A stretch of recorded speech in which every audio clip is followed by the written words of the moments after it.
I'm James Henderson, Joint Fund Manager of Lowland. And I'm Laura Foll, also Joint Fund Manager of Lowland. The history of the Trust is it was started in 1962, and it always had a bias towards medium and small companies. And I took it on in 1990, and Laura has recently joined the team. And we will keep with those biases because over time the medium and smaller companies have provided very good returns.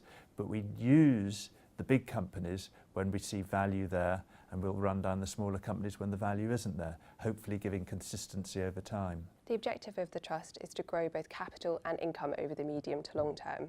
So the way we go about that is investing in a multi-cap portfolio. So that goes all the way from really small companies, perhaps 30 million style market cap, all the way up to really large companies that everyone would know of, things like GlaxoSmithKline or HSBC. So it's a really diverse portfolio. We have around 120 stocks, and that's roughly what we'd normally hold.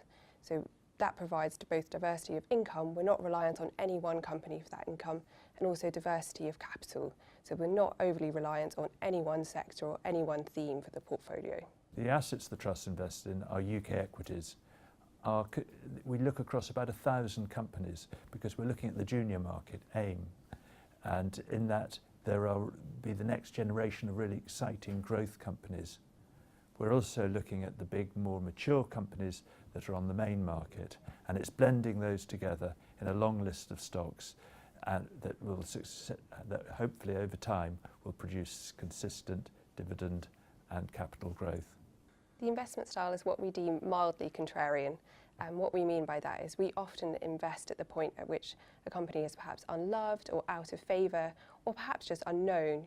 With those small companies, they're not very well covered by brokers and analysts. Therefore, if we do get to know a company, go and meet the management team, perhaps go on a site visit, we can get to know them really well, and that's what we really enjoy doing. We are, at the end of the day, bottom-up, fundamental investors.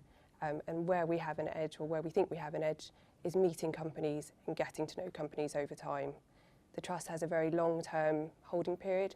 The average holding period is around 5 years. So the style of the Trust is really to meet management teams, build up a relationship with them, and have a holding over the medium to long term. One of the key features of the Trust is the diversified list of stocks. There are holdings in there that you won't find in other investment trusts because they're small, less well-known companies. But over time we believe they can be the good, strong growth companies of tomorrow.